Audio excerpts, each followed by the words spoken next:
Good morning student. मैं ममता शर्मा आदर्श बाल निकेतन उच्च माध्यमिक विद्यालय में हिंदी अध्यापिका आप सभी बच्चों का हिंदी ऑनलाइन क्लास में हार्दिक स्वागत करती हूँ। स्टूडेंट, हमारी क्लास है वो डिस्टर्ब हो गई थी क्योंकि इलेक्ट्रिसिटी प्रॉब्लम हो गई थी।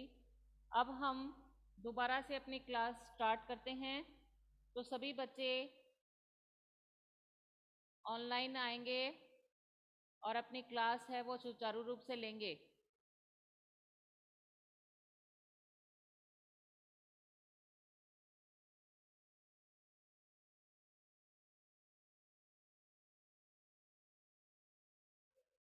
हाँ,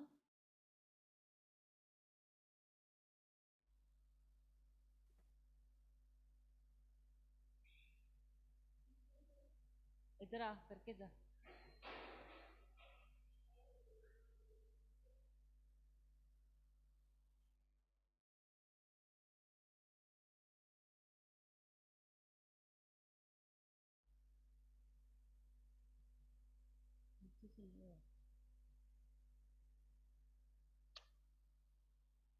अरे वो तो स्टार्ट कर दिया था मैंने क्लास का कुछ।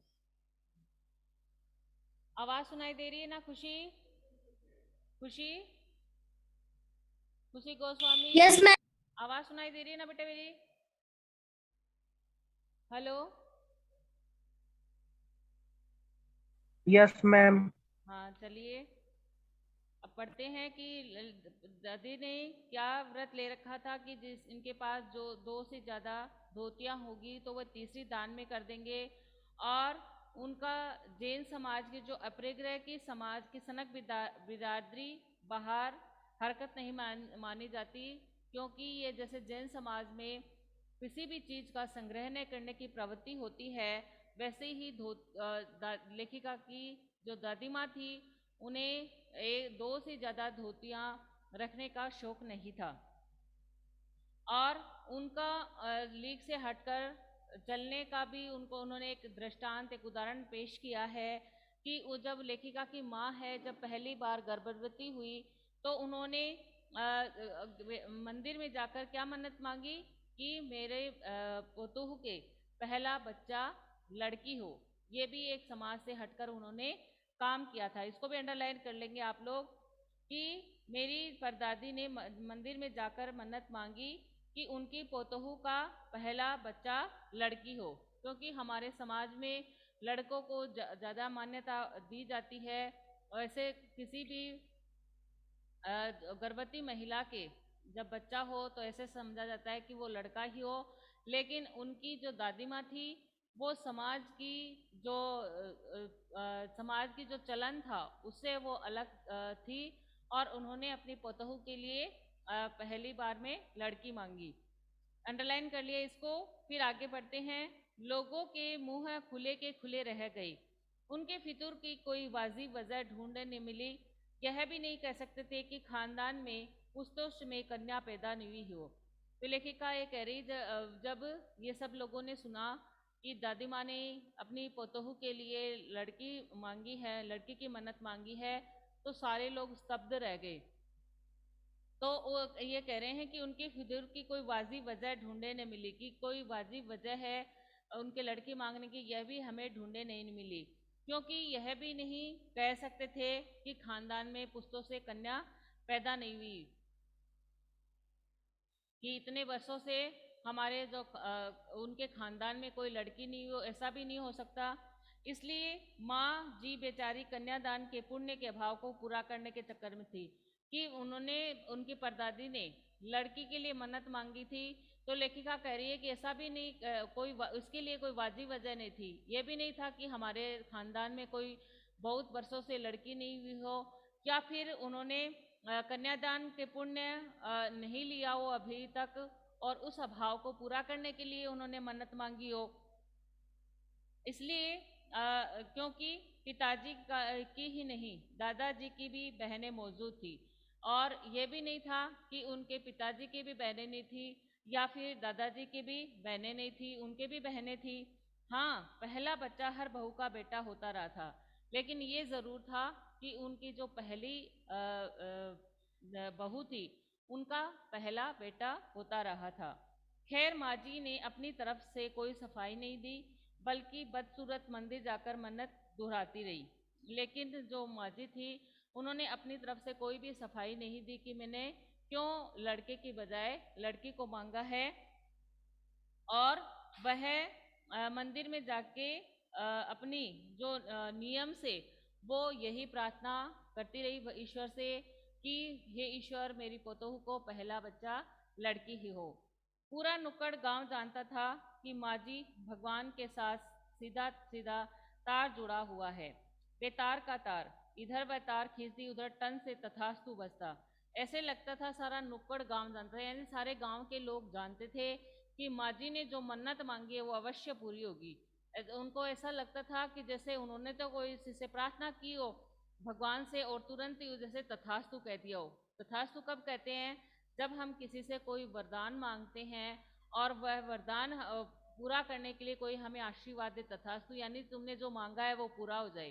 तो लेखिका कह रही है कि ऐसा लगता था जैसे भगवान के साथ उनका एक अलग ही रिश्ता हो, जैसे उन्होंने कोई चीज मन्नत मांगी है और उनको वह मन्नत है उनकी पूरी कर दी गई है।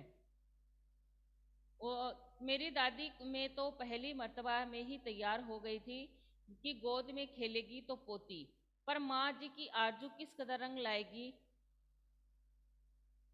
उसका उन्हें भी गुमान न रहा होगा। लड़की की गैर वाजिब जुस्तुजू सुन भगवान कुछ ऐसे अफरा तफरी में आ गए कि एक न दो पूरी 5 कन्याएं एक के बाद एक धरती पर उतार दी। लड़की को गैर वाजिब जुस्तुजू सुन कि ऐसी लड़की की ऐसी जो उन्होंने मन्नत मांगी थी उनकी भगवान ने ऐसी सुनी कि एक के बाद एक 5 कन्या हो गई।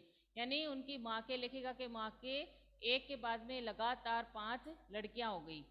भगवान को क्या कहे, माँ जी के सामने तो नामी चोर भी अफरा तफरी में आ जाते थे। वो लेखिका कह रही है कि माँ जी के सामने भगवान की तो क्या कहे, जो उनके माँ जी थी उनके सामने तो जो चोर थे वो भी अफरा तफरी में आ जाते थे। माँ जी और नामी चोर का किस्सा होल संभालने के बाद मैंने कई बार सुना था। चोर की दीदार की खुशनसीबी भी हाथ में आई थी। माँ जी और कोई नामी चोर रहा होगा, उसका किस्सा है उसने घर में बहुत बार सुन लिया था। और उसकी जो जो चोर की जो कहानी है वो लेखिका ने कई बार कई जनों से सुन ली थी। तो लेखिका बता रही है कि वो चोर किस प्रकार से पकड़ा गया और किस प्रकार से उसका मन है वो लेखिका की परदादी ने बदल दिया था। वो घटना है वो हमें बता रही हैं। हुआ यूँ था कि किसी शादी के सिलसिले में नुक्कड़ की हवेली के तमाम मर्द बारात में दूसरे गांव गए थे। कि हुआ क्या, एक बार की कोई शादी थी तो उसके सिलसिले में जो हवेली थी उसके जो सारे मर्द यानी जो सारे पुरुष थे वो बारात में गए हुए थे दूसरे गांव। औरतें सज धज कर रक्त जगह बना रही थी। औरतें थी वो सज धज कर रक्त जगह, यानी रक्त जगह क्या होता है कि जब किसी के यहाँ शादी होती है तो वहां पर रात्रि का जागरण किया जाता है, उसे रत जगह कहते हैं। तो वो उसका त्योहार वो खुशियां मना रही थी। नाच गाने और ढोलक की थाप के शोर में नामी चोर कब सेंग लगाकर हवेली में घुसा किसी को खबर न हुई। पर चोर था बदकिस्मत, जिस कमरे में घुसा उसमें माजी सोई हुई थी। औरतों के शोर से बचने को वे अपना कमरा छोड़ दूसरे में जा सोई थी। चोर बेचारा तमाम जुगरफिया दिमाग में बिठलाकर उतरा था। उसे क्या पता था कि इतनी बड़ी पुरखिन जगह बदल लेगी। खैर बुढ़ापे की नींद ठहरी, चोर के दबे पाँव की आहट से ही खुल गई। लेखिका अपनी एक घटना बता रही है कि उनकी दादी ने किस तरीके से एक चोर को पकड़ लिया था और उसका मन है वो परिवर्तित कर दिया था। कि एक बार क्या हुआ कि किसी नुक्कड़ की कहीं में कोई शादी थी उनके गांव में, तो उन घर के जो हवेली के जो तमाम पुरुष थे वो शादी में चले गए और जो औरतें थी वो सारी सज धज कर रत जगह मना रही थी। और ढोलक और उसकी ढोलक की और थाप से किसी को भी दूसरों की आवाज़ नहीं आ रही थी। तो वो चोर था, उसने वहाँ पर सेंग मारी और वो हवेली में घुस गया। फिर क्या किया, ये इस बात की खबर किसी भी को नहीं लगेगी कि चोर भी घुस आया है क्या। सभी अपने औरतें थी तो अपने नाच गाने में मस्त हो रही थी। पर चोर था बदकिस्मत। बदकिस्मत कैसे था कि जो ना चोर जिस कमरे में घुसा था ना, उस कमरे में वहां पर माजी सोई हुई थी। रोज वो किसी दूसरे कमरे में सोती थी। उस दिन ना शोर अधिक हो रहा था, इस कारण वो दूसरे कमरे में जाके सोई कि मेरे को यहाँ पर शोरगुल में नींद नहीं आ रही। और संयोग से वो चोर है, वो उसी कमरे में घुसा जहाँ माजी सोई हुई थी। तो और बुढ़ापे की नींद थी, यानी वो बुजुर्ग थी। तो बुढ़ापे में नींद कैसे आती है कि एक बार आंख लग जाती है, फिर खुल जाती है, फिर आंख लग जाती है, फिर खुल जाती है। तो वो ना उनकी आंख ऐसे की गई। लेकिन वो चोर था, वो धीरे धीरे दबे पांव से माजी के कमरे में गया। तो लेकिन वो गया था तो धीरे धीरे, लेकिन उसके पैरों की आहट से माजी की जो नींद थी वो खुल गई। माजी ने पूछा, कौन? माजी ने इम्तिहान इत्मीनान से पूछा। माजी ने एकदम धीरे से पूछा, कौन है? तो जी, मैं चोर ने युगों से चला आ रहा पारंपरिक असंग जवाब दिया। तो वो चोर था, वो भी बेचारा डर गया। उसने ऐसे थोड़ी कहा कि मैं कौन बोल रहा हूँ, उसने भी कहा कि मैं चोर हूँ। उसने ऐसे एकदम से जो सही बात थी वो बताती कि माजी ने पूछा कौन है, उसने कह दिया कि मैं चोर हूँ। पानी पिला, माजी ने कहा। तो माजी डरी नहीं कि अरे चोर आ गया, अब ये घुस गया तो ये मेरे को मार देगा, कुछ कर देगा। वो डरी नहीं। उसने क्या कहा कि पानी पिला मुझे। तो जी मैं चोर झिझक कर रह गया। तो उसने चोर ने कहा, हाँ जी मैं पिलाता हूँ, यानी उसको झुंझलाहट आ गई कि मैं आपको पिलाता हूँ। तब तक माजी बिस्तर के बराबर में टटोल कर देख चुकी थी, लोटा खाली था। ऐसा कर उन्होंने कहा, ये लोटा ले और कुएं से पानी भर ला, पर देख कपड़ा कसकर बांधे रखी हो और तरीके से छानी हो। माजी उस चोर से डरी नहीं। उसने जब माजी ने पूछा कि कौन है, तो उसने कहा चोर। तो उसने माजी ने एकदम जैसे अपने लड़के को कहते हैं वैसे ही कहा कि तू चोर है, मेरे को बहुत प्यास लगी है, मेरे को पानी पिला। और फिर अपने जैसे जैसे कोई अपने बेटे को लोटा दे रही है वैसे ही उसको टटोला और उसको हाथ में लिया और उसको ऐसे समझाया कि पानी लेके तो आ, लेकिन उसको छान कर लाना, उस पर कपड़ा बांध लेना और फिर छान कर लाना, ऐसे मत लाना। चोर घबरा गया। अंधेरे में उन्होंने कैसे जाना कि उसके मुंह पर कपड़ा बंधा है। चोर है, वो थोड़ा घबरा गया। वो उसने ऐसे सोचा, उन्होंने कैसे पता लगा कि मैंने मुंह पे कपड़ा बांध रखा है, अंधेरा हो रखा है। और में कमर में भांग। भगवान से उनका तार जुड़े होने की खबर उसे थी, पर बुढ़िया भांग भी छानती होगी, एकदम यकीन हुआ। इसी से कुछ हैरान परेशान हो उठा। जल्दी कर भाई, तभी माजी ने कहा, बड़ी प्यास लगी है। उसने ऐसे सोचा कि माजी को कैसे पता लगा अंधेरे में कि उसने तो मुंह पर कपड़ा भी बांध रखा है। तो उसने कहा कि उसने ये तो सुन रखा था कि इस घर में एक माजी रहती है, उसके तार है, वो ईश्वर से जुड़े हैं, यानी उसे इस ईश्वर पर बहुत विश्वास है। वो ईश्वर से जो कुछ भी मांगती है वो पूरा होता है। तो वो इस बात से परेशान हो गया कि इसको पता चल गया माजी को। तो माजी उससे घबराई नहीं। उसने चोर से कहा, जल्दी कर भाई, मेरे को प्यास लग रही है, बड़ी प्यास लग रही है। पर मैं तो चोर हूँ, मारे घबराहट और धर्म संकट के चोर सच कह गया। लेकिन वो चोर बोला कि मैं तो माजी चोर हूँ, उसके तो धर्म संकट हो गया कि मेरे को तो पानी लाने के लिए कह रही है और एकदम ऐसे बातें कर रही है जैसे कि अपने बच्चों से बात कर रही है। तो उसने कहा, पर माजी मैं कैसे लाऊं आपके लिए, मैं तो चोर हूँ। हुआ करे, माजी ने कहा, प्यासी को पानी तो पिला, पर देख मेरा धर्म न बिगाड़ियो।